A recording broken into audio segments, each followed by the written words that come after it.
เสียงเนืองนันไก่ขันยามเจ้าลุกมาหนึ่งเข้าบ่เศร้าขุดใจ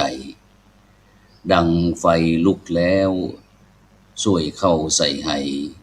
สนหลัวเข้าไปยกหม้อหนึ่งตั้งแจ้งเจ้าม่วนใจที่ได้จอดยังเสียงนกฮ้องดังบ่จำพนาป่าเขาบ้านเฮาม่วนลำเป็นลูกเขาหนึ่งเจ้านา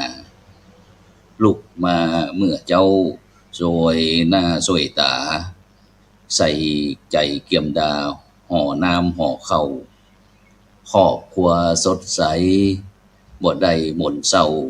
ลูกเข้าหนึ่งเฮาพี่น้องฟังเสียงไก่ขันม่วนงันนกฮ้องเสียงดังไขว้บ้านเมินมาม่วนงันแต่เล่ายามเจ้านี่นาชีวิตเจ้านาตำนานเขาหนึ่งเฮาลูกเขาหนึ่งขอกราบว่าธรรมะรับอรุณสวัสดีกับบรรดาท่านผู้ฟังแล้วก็ท่านผู้ชมทุกท่านที่กำลังติดตามรายการธรรมะรับอรุณนะในเจ้าวันอาทิตย์ที่23เดือนสิงหาคมพุทธศักราช2569ในเจ้าวันนี้ก็กับผมอาตมาภาพนะพระครูโสพลปริยัติก็ได้มาดำเนินรายการแทนอาจารย์พระครูศิริรัตนโสภิตด็อกเตอร์นะเจ้าคณะอำเภอเมืองลำปางเลขานุการเจ้าคณะจังหวัดลำปางบอกว่าใจอยากจะออกใจอยากจะมาพบกับบรรดาท่านผู้ฟังท่านผู้ชมแต่เนื่องจากศาสนกิจภารกิจต่างๆหนักหนาป่าป่านนะฉะนั้นก็เลยบอกว่าพระอาจารย์ช่วยเป็นธุระเป็นภาระในการที่ดำเนินรายการเจ้าหนึ่งแทนกำหนึ่งนะฉะนั้นก็น้อมรับในเมตตาธรรมของอาจารย์พระครูศิริรัตนโสภิตด็อกเตอร์นะเจ้าคณะอำเภอเมืองลำปางเลขานุการเจ้าคณะจังหวัดลำปางซึ่งในเจ้าวันนี้บรรดาท่านผู้ฟังทั้งหลายนะออกอากาศที่อาคารพระธรรมสิทธาจารย์นะนูทาวโลอาคาร5ชั้นจากวัดพระสิงห์วรมหาวิหารอำเภอเมืองเชียงใหม่จังหวัดเชียงใหม่ซึ่งต้องขอบคุณอนุโมทนามูลนิธิ1016นะเพื่อการกุศลนะโดยท่านอาจารย์เจ้าคุณพระวิสุทธิวัชราภรณ์นะหรือว่าครูบาขาวคณะสงฆ์จังหวัดเชียงใหม่ในเมตตาธรรมของพระเดชคุณหลวงพ่อพระเทพสิงหวราจารย์ดร.หักษาการนะเจ้าคณะจังหวัดเชียงใหม่มูลนิธินะพระอุบาลีคุณอุปมาจารย์โฟอัตสิโวอดีตเจ้าอาวาสวัดพระสิงห์วรมหาวิหารในเมตตาธรรมของท่านอาจารย์พระครูสุชาติธรรมวุฒินะจากวัดเหล่ายางอำเภอแม่วางจังหวัดเชียงใหม่พร้อมถึงมูลนิธิทีละปัญโยนะจากสถาบันธรรมาภิวัตรอำเภอแม่เมาะจังหวัดลำปางมูลนิธิโพธิยาลัยนะผมมูลนิธิโพธิยาลัยมูลนิธิลุ่มน้ำโขงนะมหาวิทยาลัยมหาจุฬาลงกรณราชวิทยาลัยวิเขตเชียงใหม่พร้อมถึงโครงการวัดประชารัฐสร้างสุขแล้วก็โครงการหมู่บ้านรักษาศีล5นะที่ขาดบ่ได้ก็คือบรรดาท่านผู้ฟังท่านผู้ชมทั้งหลายนะตั้งที่เป็น FC ตั้ง Facebook นะไม่ว่าจะเป็น Facebook พระครูโสพลปริยัตินะFacebook คนมียังนครนะ Facebook IDTO ทำเป็นทีมสากล Facebook วัดพุทธภาวนาเวสเตโรสจากประเทศสวีเดนพร้อมถึง YouTube เนาะ IDTO ทำเป็นทีมสากลแล้วก็ YouTube ของวัดหลวงจอมคำเขมรัตนนครเชียงตุงซึ่งในช่วงนี้บรรดาท่านผู้ฟังทั้งหลายนะบรรยากาศทางภาคเหนือของเฮานั้นก็ค่อนข้างที่จะมีความเสี่ยงหนักสักหน่อยหนึ่งนะโดยเฉพาะน้องน้ำในช่วงนี้นะฝนตกน้ำท่วมโดยเฉพาะที่เนี่ยก็ที่เมืองน่านเนาะที่เมืองน่านตั้งเมืองน่านนั้นก็น้ำก็ท่วมนะหลายพื้นที่หลายต่างนะฉะนั้นก็ในช่วงนี้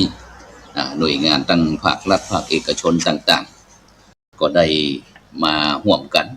ในการที่จะบำบัดทุกข์บำรุงสุขนะ คือการอนุเคราะห์สงเคราะห์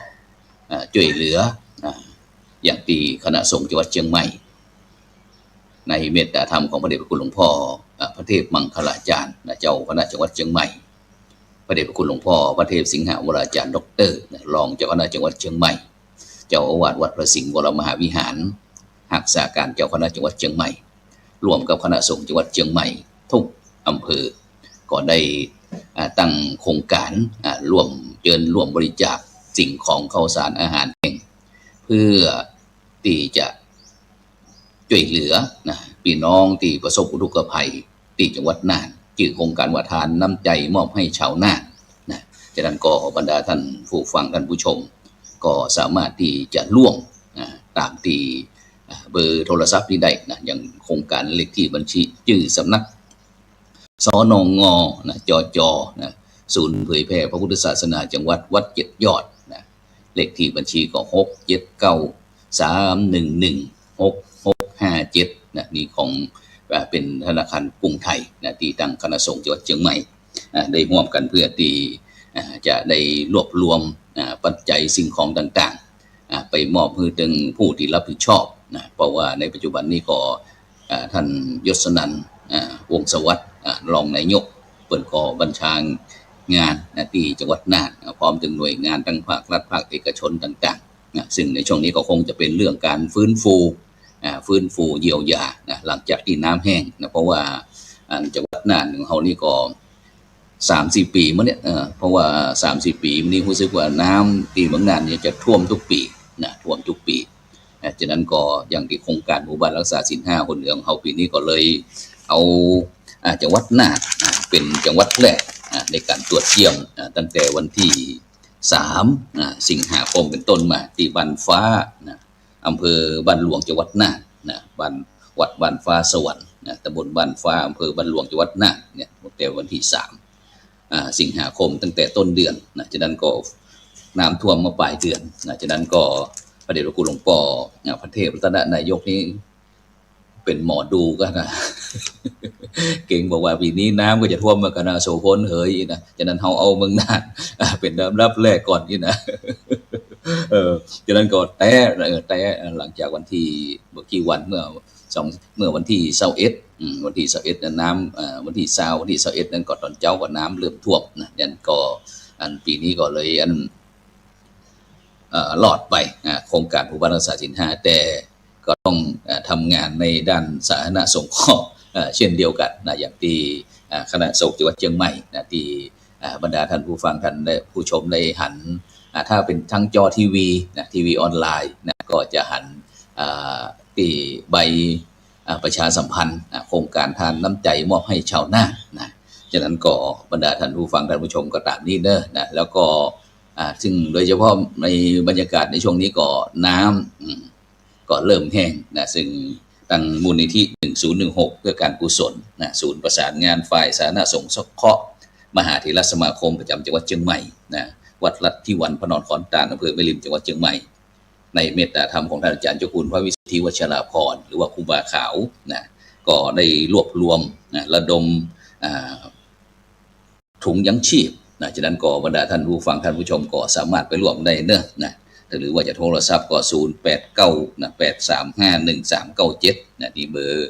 ท่านอาจารย์เจ้าคุณพระวิสุทธิวชราภรณ์หรือว่าสำนักงานก็0918580676นี้สามารถร่วมบริจาคได้แล้วก็แถมบัญชีหนึ่งก็จะเป็นตั้งคณะสงฆ์นี่ก็เป็นมูลนิธินี่มูลนิธิก่อนนี่ภาพนี่ก็เป็นมูลนิธิทีละปัญโยในเมตตาธรรมของท่านพระอาจารย์สาธิตทีละปัญโยจากสถาบันธรรมาภิวัตรอำเภอแม่เมาะจังหวัดลำปางก็ขอเชิญร่วมบริจาคข้าวสารอาหารแห้งและสิ่งของจำเป็นตลอดจนถึงปัจจัยเพื่อที่จะฟื้นฟูอำเภอสันติสุขจังหวัดน่านที่อำเภอสันติสุขซึ่งก็จะมีท่านอาจารย์พระครูสุจินต์นันทกิจหลวงพ่อเจ้าคณะอำเภอสันติสุข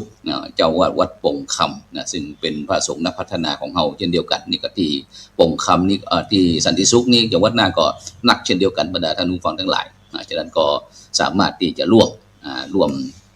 บริจาคสิ่งของข้าวปลาอาหารอย่างต่างๆเหล่านี้ที่เขาพอที่จะ ช่วยเหลือกันเบื้องต้นนะเบื้องต้นก่อนเพราะว่า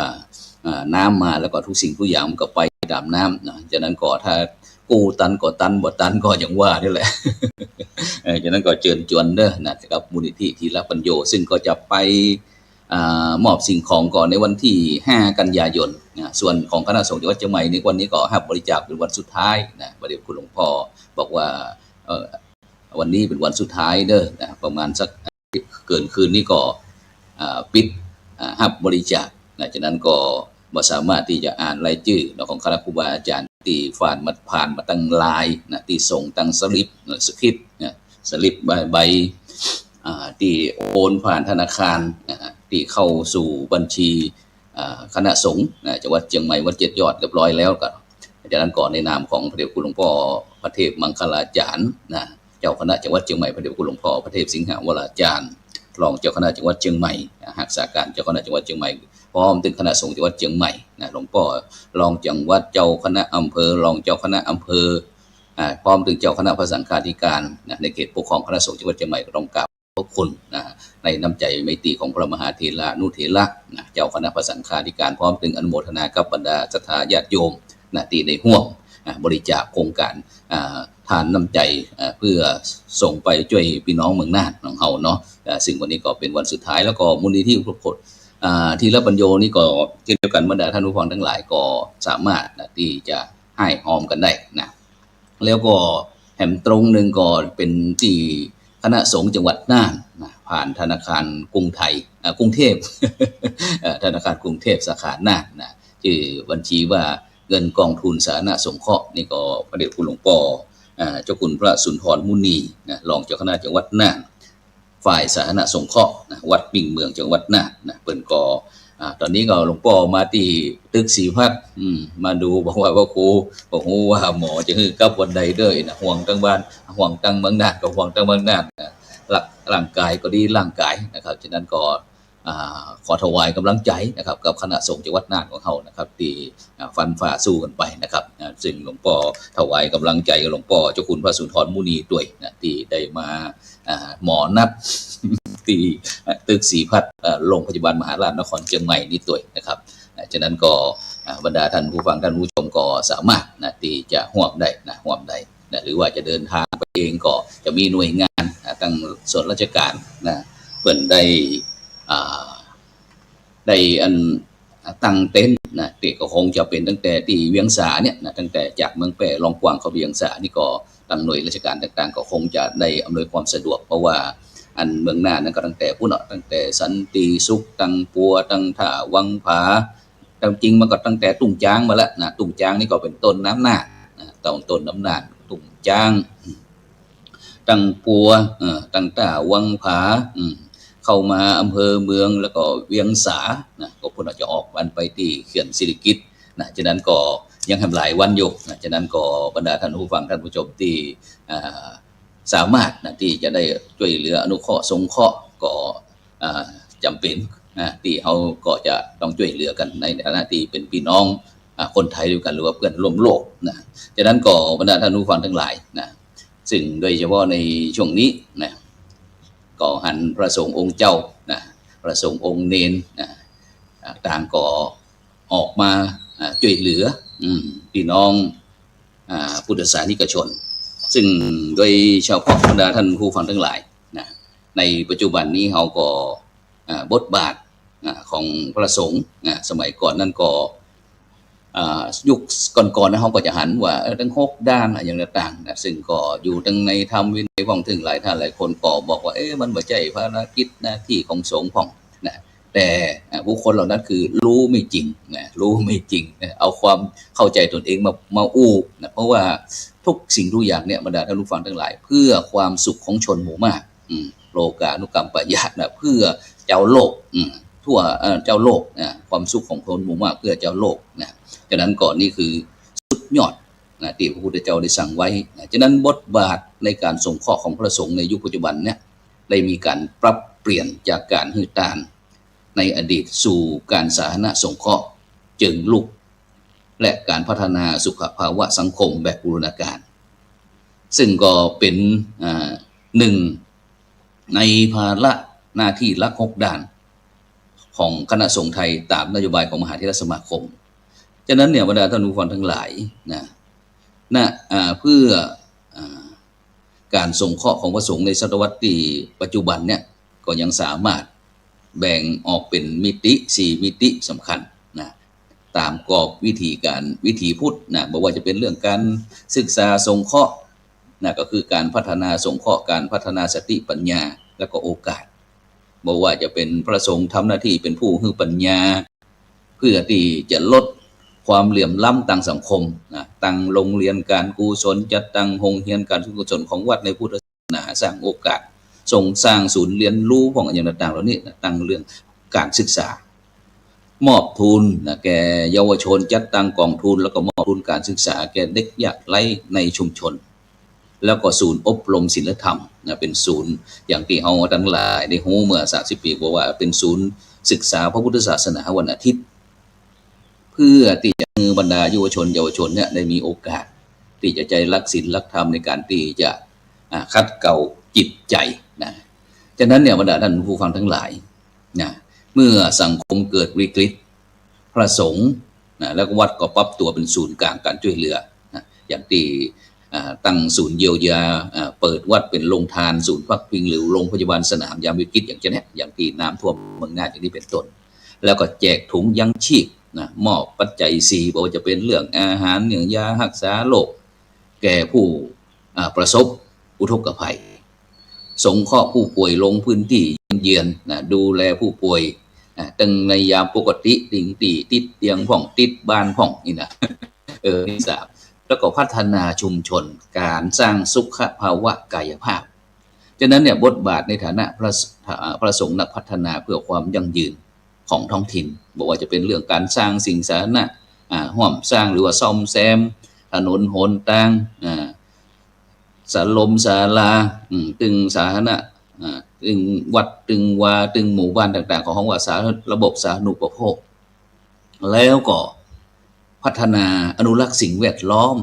นำพี่น้องประชาชน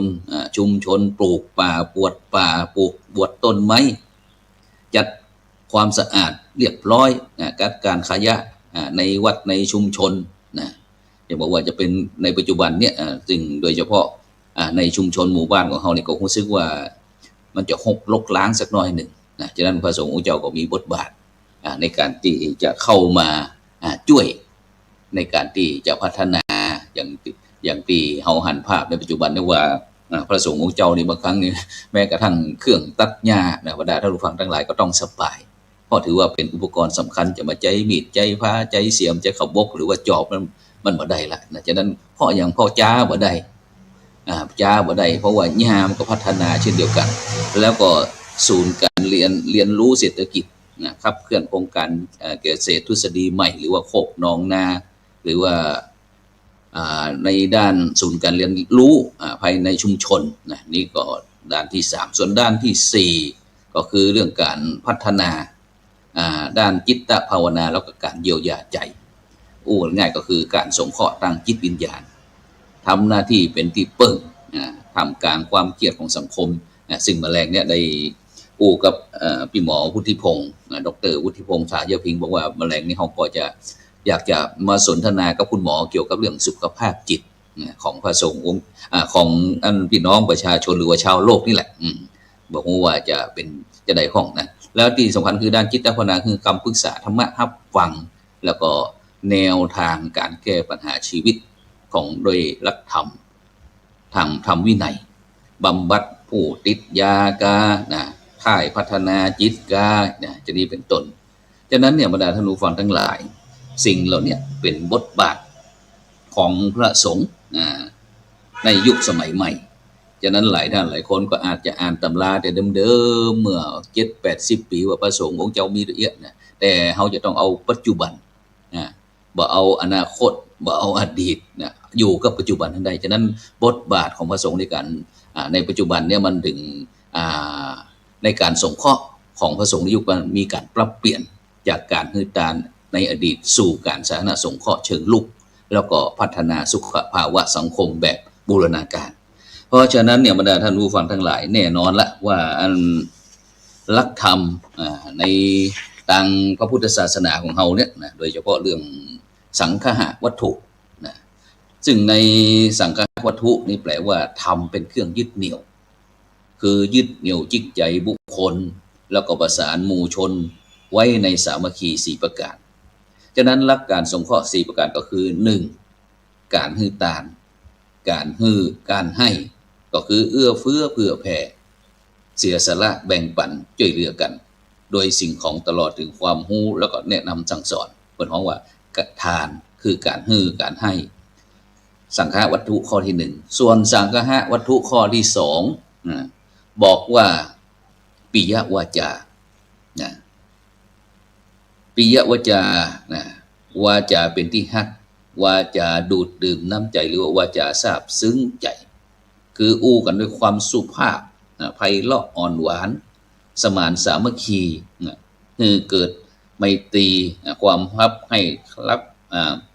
รักใคร่นับถือนะตลอดถึงการแสดงประโยชน์ในการประกอบเหตุผลเป็นหลักจูงใจนิยมอย่างที่เฮาท่านทั้งหลายที่พระครูโสพลเชิญชวนพี่น้องพุทธศาสนิกชนทั้งหลายร่วมกันนะนี่ข้อที่2ส่วนข้อที่3อัตถจริยาการประพฤติประโยชน์ก็คือการขวนขวายช่วยเหลือกิจการงานบำเพ็ญสาธารณประโยชน์ตลอดถึงช่วยแก้ไขปรับปรุงส่งเสริมในจริยธรรมที่หลายท่านหลายคนเนี่ยออกไปเป็นจิตอาสาในการที่จะช่วยทำความสะอาดบอกว่าขี้โคลนขี้เปิ้ลเต็มบ้านเต็มจองเนี่ยก็พากันไปช่วยกันฉีดกันล้างซึ่งก็มีหน่วยงานตึงภาครัฐภาคเอกชนตึงทหารตึงตำรวจทั้ง3เหล่าทัพพร้อมเป็นทัพตำรวจด้วยที่สำคัญก็คือทัพของประชาชนได้เข้าไปช่วยกันในอัตถจริยาแล้วก็สุดท้ายก็คือสมานัตตาความมีตนเสมอมีตนเสมอคือทำตนเสมอต้นเสมอปลายปฏิบัติในการทำคุณงามความดีตั้งต่อหน้าและรับหลังเสมอต้นเสมอปลายแม้แต่จะอยู่ในฐานะใดก็ตามวางตนเหมาะสมแก่ฐานะเพราะว่าบุคคลเหตุการณ์แล้วก็สิ่งแวดล้อมถูกต้องตามธรรมในทุกกรณีนี่คนฮ้องว่าสังคหวัตถุนะฉะนั้นเนี่ยบรรดาท่านผู้ฟังทั้งหลายสังคหวัตถุเนี่ยเป็นเครื่องยึดเหนี่ยวจิตใจของบุคคลประสานหมู่ชนไว้สามัคคีนะจึงเป็นสังคหวัตถุจึงเป็นสิ่งที่จำเป็นอย่างยิ่งต่อการพัฒนาชีวิตแล้วก็การสร้างสรรค์สังคมฉะนั้นมนุษย์เป็นสัตว์สังคมนะมนุษย์จะเป็นสัตว์สังคมสังคมจะเป็นสังคมจะเป็นสังคมที่ดีเจริญสุขก็ต้องมีการเอื้อเฟื้อเอื้อประโยชน์สุขแก่ปัจเจกชนได้ต้องเป็นสังคมที่มีการช่วยเหลือเกื้อกูลกันไม่ใช่ว่าต่างคนต่างอยู่ใครจะเป็นจะได้กับปล่อยมันอีน่ะบ่ได้เพราะว่ามนุษย์เป็นสัตว์สังคมจะทุกข์จะสุขก็อยู่ตรงนี้แหละนะฉะนั้นการที่เฮานำหลักธรรมในทางพุทธศาสนาก็คือสังคหวัตถุมาใจมาดำเนินชีวิตในการที่เฮาพบกับเหตุการณ์ต่างๆเหล่านี้ได้เนี่ยบรรดาท่านผู้ฟังทั้งหลายฉะนั้นการสงเคราะห์ในพุทธศาสนาก็คือการช่วยเหลือเกื้อกูลเพื่อนมนุษย์ให้พ้นจากความทุกข์แล้วก็มีความสุขตั้งกายตั้งใจโดยยึดหลักธรรมสำคัญเช่นสังคหวัตถุก็คือเรื่องการฮื้อตานปิยวาจาอูจาดีการประพฤติดีแล้วก็การสมัครสมานสามัคคีแล้วก็สังคมที่ดีงามฉะนั้นในเจ้าวันนี้ก็ได้นำในการธรรมะรับบุญในเจ้าวันอาทิตย์ที่